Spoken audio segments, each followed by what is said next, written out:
Well, the rest is history. North Adams and surrounding towns and communities have never been the same. Mention basketball and softball with North Adams, and it always includes Johnny Georgie in some mystical way. Over the years, so many people have benefited from his countless contributions, and yet the recognition that is usually associated with these efforts was never something that Johnny needed. He did it out of love for sports and the satisfaction of seeing people enjoying them. I left North Adams 25 years ago, and although not a frequent visitor, I follow events through the transcript which I have delivered here in San Jose. At the start of every season, I can be sure that a meeting notice will be advertised, and of course, there will be Johnny leading the efforts again. And during my visits, I can be sure to hear on more than one occasion, if it wasn't for Johnny Georgie, we probably wouldn't have a league. I only wish that I could physically be there tonight to be a part among you in paying a special tribute to Johnny. I will, however, be with you spiritually. Johnny, I certainly am proud to be your friend and have had the opportunity to spend many great times together. Remember the words of the old beer commercial, love you, man, and have a great time tonight. Your friend, Tom. P.S. I'm planning on visiting this summer, and I hope the hell you get rid of those dogs you had last summer. Thank you.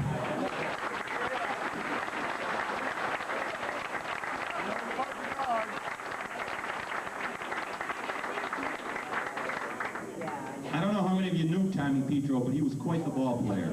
Tommy Petro lives in California now. You guys in the back, I assume we're all going to need seats. I'm going to ask you people, if there's a seat next to you, please raise your hand. Continue to eat as you like. We're going to start the speaking program. And at this time, I'm going to call up I live in Johnny's apartment. in 1958. He was the youngest in his class to graduate. He played 2 sports at Drury, football and track. Nicky Del Negro was his coach in football, and Johnny Del Negro coached track. Is everyone in the back able to hear me okay? Yeah, we can hear you. In 1962, Fred graduated from Ottawa, Kansas, where he was recently inducted into the Ottawa, Kansas Hall of Fame. In 1966, Fred graduated from Washburn Law School, and currently, since 1996, Fred serves as an investor of our cash in the North Adams Retirement Board. Fred is considered by many today to still be one of North Adams' greatest triathletes. It's with a great deal of pleasure I present to you Fred Thompson.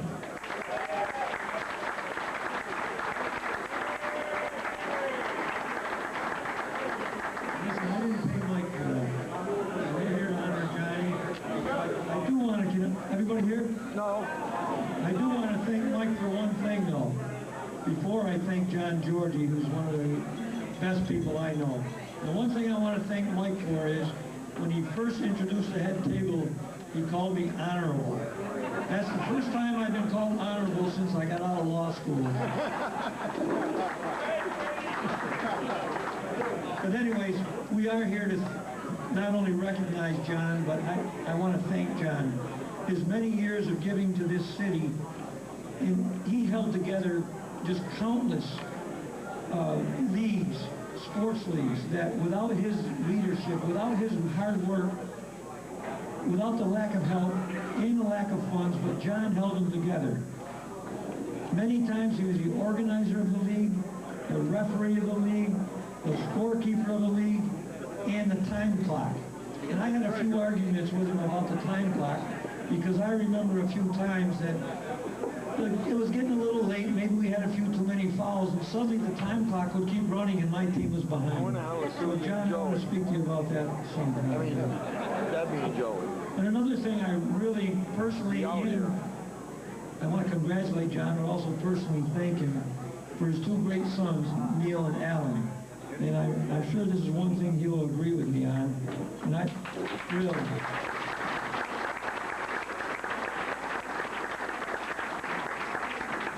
Neil and Alan are great people, great athletes, good fathers. And I've said one thing, I worked with Alan a lot more. Over the years, I have seen Alan play at McCann, and I have seen him face up against the best players from, I don't care where you name it, Williams, Mass College of Liberal Arts, or UMass, and I've seen him play in tournaments where I've been to watch him. I never got to play. Those were good players. And he held his own and stuffed these guys, and it's unbelievable, and his father's got to take some credit for that. So I got to thank Neil and Alan for this.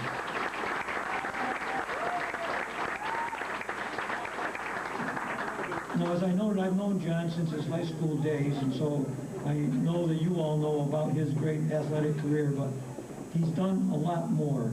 And not only has he been a good athlete, but he's a great referee as far as I'm concerned, even though I had a lot of arguments with him.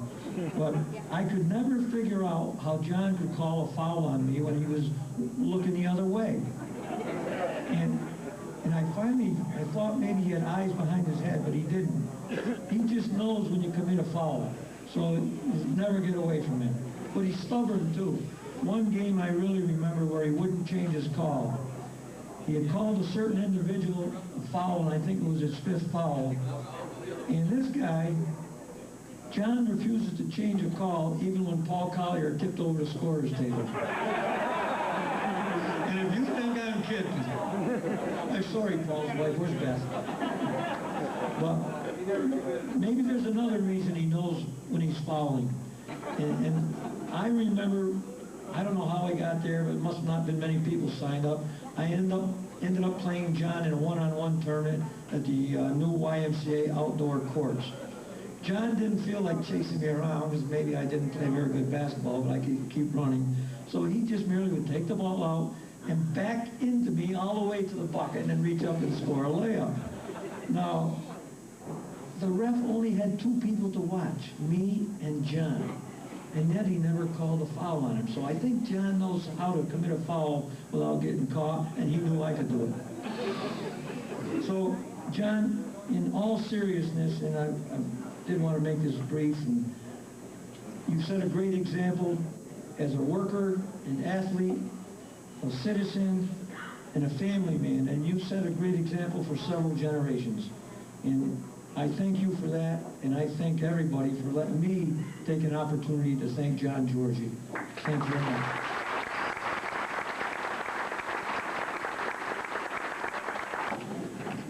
Gail, I'm going to ask you to stand up and just say hello to everybody. You've already told the story about Gail. Our next speaker tonight is Mr. Ed McDonald. Ed is married to Donna. They have 2 lovely children. One of them is Johnny's godchild, Chrissy, age 22, and Thomas, who was 15 years old. Ed went to St. Joe High School. He's been a longtime friend of Johnny, and currently he's employed by the state of New York in the State House, and he is very influential with all those New York State politicians. And Ed is also a former selectman in the town of Adams. Welcome, Ed.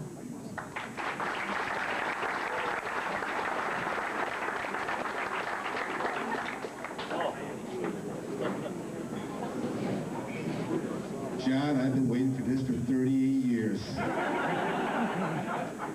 A lot of people don't realize John and I go back. I first met him when I was 12. He was like my big brother. He was inspiration for me to achieve some of my goals. During my period of time of going through transitions in different high schools, I was probably the only person in the county that probably attended more schools than anybody else here. John would usually say to me, well, you tried this school, what's the next school you want to try? I said, well, I don't know, you know. But he was always there. He always believed in me. He was always supportive. So during my first younger years, I would come to John and say, John, you know, I was thinking about doing this. Ah, you're foolish, don't do that. I go, okay. So John would allow me to work. I was 12 years old, I wasn't in school, and John would take me every day. And the first day we showed up to his employment, a person came out and said to John, who's that little guy running around in the back room out there? John goes, oh, a friend of mine. He goes, you know, you're not supposed to bring anybody to work with you. Man, the kid needs a break, you know, he doesn't have anywhere to hang out.